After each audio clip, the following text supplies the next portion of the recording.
রমজানে সাধারণ মানুষের প্রধান উদ্বেগের জায়গা হয়ে ওঠে নিত্যপণ্যের বাজার। তারই বর্তমান অবস্থা ও করণীয় নিয়ে এফবিসিসিআই এর এই আয়োজন।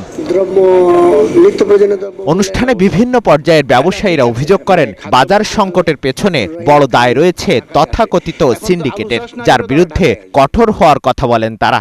সিন্ডিকেট এবং কর্পোরেট ব্যবসায়ী সেম তারা, এবং বাংলাদেশের বড় বড় শিল্পপতিরা যারা আঙুল ফুলে কলা গাছ হয়েছেন, তাদের কিন্তু পুলিশ ধরতে পারে না, তাদের নাগালে পায় না।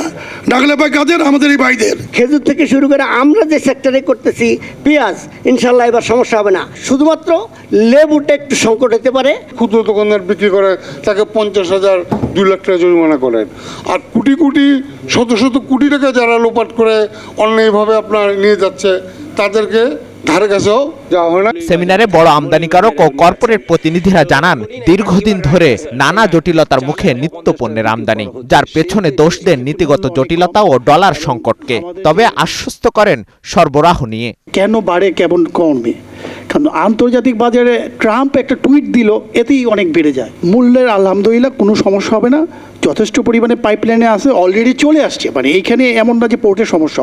সরকারের প্রতিনিধিরা জানান, সবাই দায়িত্বশীল আচরণ করলে বাজার নিয়ন্ত্রণ সম্ভব। এ সময় বাজার নজরদারির কথা উঠে আসে সেমিনারে। আমাদের সকলের নৈতিক দায়িত্ব একটা শৃঙ্খলার মধ্য দিয়ে বাজার ব্যবস্থাপনাটাকে বজায় রাখা, যাতে অস্বাভাবিক কোনো কারণে দ্রব্যমূল্যের কোনো ঊর্ধ্বগতি না হয়।